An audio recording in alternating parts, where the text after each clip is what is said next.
Hi ladies, my name is Candice and I'm coming to you from beautiful Vancouver, British Columbia, and I'm really excited to be a part of the Ladies of Philadelphia contest this week after a little bit of a, let's say, a hiccup in my computer skills last week. So you'll have to wait for my appetizer till the next round. But that being said, I was so inspired by the recipes in the last round. You guys are unbelievably talented, creative beyond belief, and most of you live these crazy, busy lives. I mean, one lady's got 10 kids, people got 4, 2 kids, full-time jobs, businesses of their own, houses to run. Really, I was exhausted just listening to some of you. And so what I thought to do this week was pull on some inspiration to maybe help you in the kitchen have a nice gourmet meal night that's not going to take you any time at all and make you feel really spoiled. Also, my flavor inspiration has been my neighborhood, and also, if truth be told, I'm kind of getting ready for the playoffs, so we are having people over the next couple of days to celebrate our local hockey team doing so well, and this is a recipe that I'm going to make for them. So today we're going to make fake and bake potatoes. These are twice baked potatoes that haven't really been twice baked. So we've taken a little bit of a shortcut that's going to make these easy peasy, and you're going to have a wonderful, moanable dinner. So let's get started. Okay, so what I've done is prepared all of our ingredients in advance. It's so nice, isn't it? Wouldn't it be nice if we had an elf that did this for us sometimes? And I'm just going to run through the list of ingredients for you, and then we'll get cooking. So today I've chosen to use our Star Philly product, and I've chosen to use the light Philadelphia cream cheese in our dish today because there's sausage in it, and I thought to maybe cut some of the fat back when I can. Feel free to use whichever kind you like.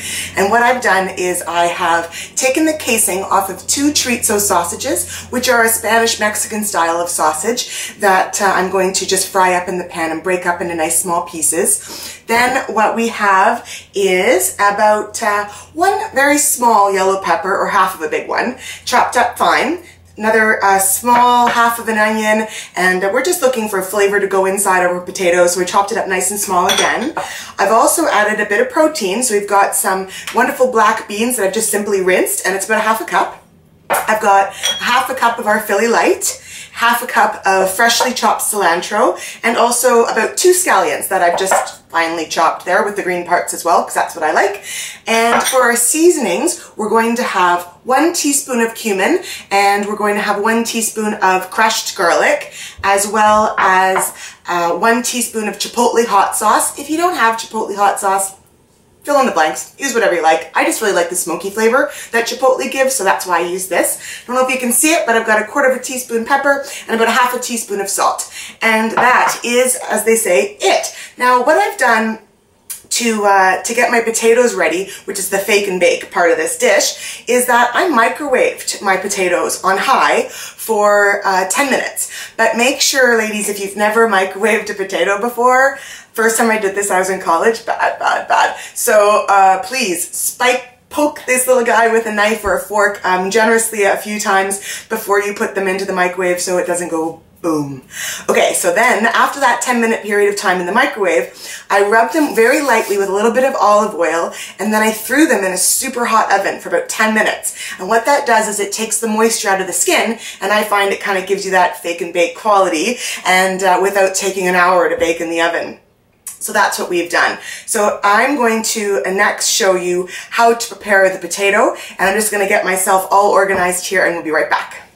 Okay, so I got ahead of the game a little bit for us, and all I've done is put the chorizo in the pan to fry off for a little bit. I don't know if you can hear it sizzling back there. And in my other frying pan, right over there, I've put our small onion and our yellow pepper, along with the seasoning spices of our cumin and garlic. So, hey, I don't know if you know this, but cumin is the world's most popular spice. Huh, didn't know that. So, that being said, let's get on with this. So I've taken the liberty of getting started on one of our potatoes. So all I've done is taken 1/3 of the potato off the chop, and I've shelled out the insides. And you have to do this kind of carefully because you really don't want the skin to break. Not the worst thing in the world, but you know, rather not. And I like to save these. This is what I call a cook's treat. So I put a little bit of filling in this and bake it, and I have it by myself. Aha! Okay. So I like to serve these, and what I'm going to do this week for our playoff game is serve them with big fat juicy steaks out on the barbecue. And I know, sorry girls that don't live in British Columbia, I know that most of the country is under snow, but we're in full-blown grilling season here. So that's what I'm going to do. And now to add this and make our filling really something special, let's get going with the seasoning. So we've got scallions here, they're going straight in. Our cilantro in, beans in, and cream cheese. Scoop this guy out. And all we're going to do is cream this, all together. Doesn't really. So I put our chorizo that has been cooked and our onion and our pepper with our seasonings into the dish with the mashed potatoes, just for ease to show you. And now I'm going to mix her all up and get it stuffed into our potatoes. Okay, so now that mixture is pretty well incorporated. So I'm going to add our final seasoning, which is the hot sauce, our salt, and our pepper. I'm just going to scrape our hot sauce in. And I did take the liberty of, I think I forgot to mention it when I listed the ingredients, I also shredded some Monterey Jack cheese that I'm going to put on top of them so it gets nice and bubbly. And if you don't have Monterey Jack, you can easily use, I don't know, mozzarella, cheddar. I really like that jalapeno Jack that's out there, but I couldn't find any this week. So now we're all stuffed together. Perfect. So, doesn't that look yummy enough to eat? Seriously. Wah, wah. Okay. So let's get stuffing. So we're going to haul off and put a whack of stuffing in these potatoes. For what they look like they cannot hold, they shall. And we're going to call them, I would say, overstuffed potatoes. You really want to get the filling nicely squished inside. These are almost a meal unto themselves. If you omitted the sausage, you could easily maybe substitute corn in there, and this could be easily a nice vegetarian dish for somebody who is coming over who didn't like steak. But personally, I don't know any of those people. so I have meat in my dishes. So we're going to stuff them really good. Now, out of my 2 little potato skins and my 2 big potatoes, I have just about that much left. So that's not too bad. And I did make this recipe for 2 because I'm encouraging you to have like a, after the kids have gone to bed, sitting in the garden, late night barbecue, you know, open up a couple bottles of beer and relax kind of night. But do know that this recipe multiplies very, very easily, like literally just multiplies. You can make it 4, 6, 8, 10 people, no big deal. And also you can make them ahead of time. Just bring them back to room temperature before you throw them in the oven or on the grill, and you're good to go. So last but not least, we're going to top with our Monterey Jack cheese that I have here. Actually, let me just get my pan ready. Excuse me for a second. Okay. So I'll put our little potatoes. Almost lost her. If you do have a wobbly one, I meant to mention this earlier, my potatoes are sitting pretty good, but if you have a wobbly one, just slice off a bit of the bottom and they'll sit nice and soft, or nice and straight for you. Nice and soft? What does that even mean? No idea. Okay, wow. So I'll show you quickly. I'm going to top with our little bits of cheese. I also make this as an hors d'oeuvre by using small little tiny potatoes that you shell out with a melon baller, and then I put them out at cocktail parties and people call me a goddess. Hi ladies, I'm behind the camera, but I wanted to show you the finished product. So if it shakes a little bit, I apologize, but I like to serve these beauties.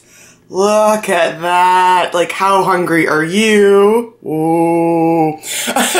I like to serve this, as you can see. I have a black bean and corn salsa, as well as a stewed tomato salsa that I put a big pile of chips with. I also put a little bit of pepperoncinos there, and we're ready to go. And my steaks are already on the barbecue, but I do have one thing left that I need to do first. There they are. Gotta try these. Okay, so last but not least, the chef's treat. Oh gosh. Mmm. Mmm. Mmm. I need a minute. Those are excellent. Oh, they're creamy. They've got some bite to them. The beans are in there making them kind of rich. The only thing I'm missing really at this moment is, where's my beer? Essentially, ladies, thank you so much for coming into my kitchen today. It's been a real blast, and I hope to see you again soon. And please, I really want you to try this recipe. It's a real winner, and I really hope you enjoy it. All the best to you. Bye. See you soon.